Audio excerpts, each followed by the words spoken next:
قدموں پر سر رکھا تھا۔ آپ رات کو 12 بجے کے قریب اٹھتے، وضو کرتے اور تہجد پڑھتے، تہجد سے فارغ ہو کر خاندانی وظیفہ پڑھتے، بعد ازاں 12 تسبیح ضرب کی ادا کرتے، صبح کی نماز پڑھ کر تھوڑی دیر آرام کرتے۔ آپ ایک بلند پایہ عالم تھے، آپ صاحب تصنیف بھی تھے، آپ کو صوفی شعراء کی بزم میں ایک عام درجہ حاصل ہے۔ آپ کا تخلص نیاز ہے، اس وجہ سے آپ کو شاہ نیاز بے نیاز کہا جاتا ہے اور آپ سے نیازی سلسلہ جاری ہے۔ 2 دیوان، ایک فارسی کا اور دوسرا اردو کا، آپ کی شاعری کی یادگار ہیں۔ آپ کا کلام فصاحت، حقائق کا آئینہ ہے۔ ایک دفعہ کا واقعہ ہے کہ آپ نے ایک مصرع مرزا جانے جانا مظہر شہید رحمۃ اللہ علیہ کو سنایا تو حضرت مرزا صاحب پر وجدانی کیفیت طاری ہو گئی تھی۔ ایک مرتبہ جناب مولوی اکبر علی بریلی آئے اور آپ سے چند باتیں دریافت کی۔ ان کے سوالات اور آپ کے ہر سوال کا جواب یہ ہے۔ پہلا سوال یہ تھا کہ سما کے متعلق آپ کا کیا حکم ہے؟ آپ نے جواب دیا، ڈھولک کی آواز ایسی کان میں بھری ہے کہ دوسری بات سنائی نہیں دیتی۔ دوسرا سوال تھا، تعزیہ کے متعلق آپ کیا فرماتے ہیں؟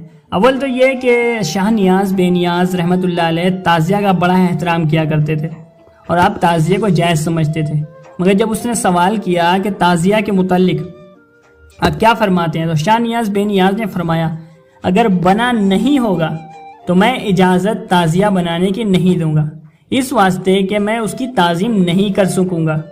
یعنی تعزیہ بنانا جائز ہے لیکن سرکار منع اس لیے فرما رہے ہیں کہ لوگ اس کی تعظیم نہیں کر سکیں گے۔ اس کے بعد سرکار فرماتے ہیں کہ جو بن گیا ہوگا تو جتنا ممکن ہوگا تعظیم کروں گا۔ سبحان اللہ! یہ محبت شاہ نیاز بے نیاز رحمۃ اللہ علیہ کے حسین پاک کے تعزیے سے۔ اور تیسرا سوال یہ تھا کہ یزید کے لعن کے متعلق کیا خیال ہے؟ آپ نے جواب دیا کہ آج تک اللہ تعالیٰ نے میری زبان کو اس نام خبیث سے بچایا ہے۔ میری رائے میں ایک مرتبہ یہ نام زبان سے نکل جائے دن بھر زبان کی نجاست نہیں جاتی۔ میں تو لعن یا غیر لعن اس کا نام ہی نہیں لیتا۔ اتنی دیر حسین حسین کیوں نہ کہوں کہ خلق کو نور ایمان سے ترقی ہو۔ موت کا وقت بہت سخت ہے۔ آپ کے مشہور اقوال میں سے ایک اقوال ہے کہ موت کا وقت بہت سخت ہے۔ اس کی مثال ایسی ہے کہ خاردار درخت پر باریک کپڑا ڈال کر ایک جانب سے کھینچا جائے اور اس کے تار تار ہو کر کھینچیں۔ یہی حالت روح کی ہے کہ ہر رگ اور ریشہ بدن سے کھینچ کر آتی ہے۔ ایک مرتبہ آپ چودھری بسنت رائے کے مکان پر تشریف لے گئے۔ ان کا ایک رشتہ دار استغا کی بیماری میں مبتلا تھا۔ آپ نے اس مریض کی حالت دیکھ کر ایک ولایتی کو جو اس کے ہمراہ تھا اس مریض کے پلنگ کے برابر زمین پر لیٹنے کا حکم دیا۔ اس ولایتی کا پیٹ اور جسم پھولنے لگا اور اس مریض کو افاقہ ہونا شروع ہوا۔ اس مریض کو شفا ہوئی، اس نے پیٹ بھر کے کھانا کھایا۔ اس ولایتی کا مرض بڑھتا گیا۔ جب ولایتی اپنی خانقاہ میں آیا تو وہ بھی تو ایک روز میں اچھا ہو گیا۔ ایک مرتبہ کا واقعہ ہے کہ بریلی میں آگ لگ گئی، بہت سے مکان جل کر خاک ہو گئے۔ آگ پھیلتے پھیلتے محلہ قطب میں نمودار ہوئی۔ اس وقت آپ کے بڑے صاحبزادے حضرت شاہ نظام الدین حسین آپ کے پاس گھبرائے ہوئے پہنچے اور آپ کو آگ لگنے کی اطلاع دی۔ دوپہر کا وقت تھا، آپ آرام فرما تھے۔ آپ بغیر کرتا پہنے ویسے ہی باہر تشریف لائے۔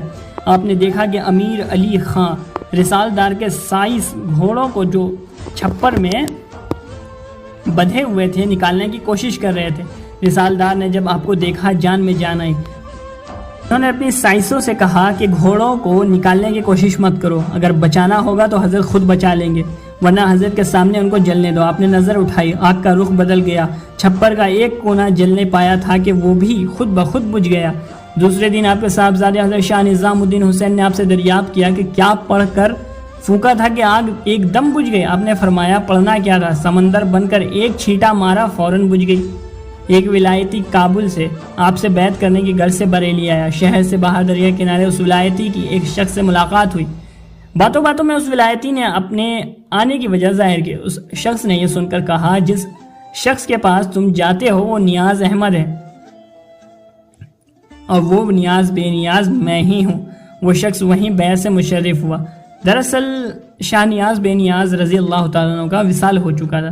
چونکہ اتنی دور سے وہ شخص شاہ نیاز سے بیعت ہونے کے لیے آیا تھا، اس وجہ سے سرکار موت کے بعد وہاں تشریف فرما ہوئے اور اس سے بیعت کی۔ اس شخص نے فرمایا کہ تم خانقاہ چلو میں بھی وہیں آتا ہوں۔ وہ شخص جب خانقاہ میں آیا تو دیکھا کہ آپ کی حضرت شاہ نیاز کی یعنی تیجے کا فاتحہ ہو رہا تھا۔ اب اس شخص کو معلوم ہوا آپ نے اس کو وصال کے بعد بیعت کیا تھا۔ سبحان اللہ۔ امید کرتے ہیں آپ کو ویڈیو پسند آئی ہوگی۔ ویڈیو پسند آنے پر شیئر کریں، لائک کریں، کمنٹ کریں۔ مزید ویڈیوز کے لیے ہمارے چینل فیضان پنجتن کو سبسکرائب کریں۔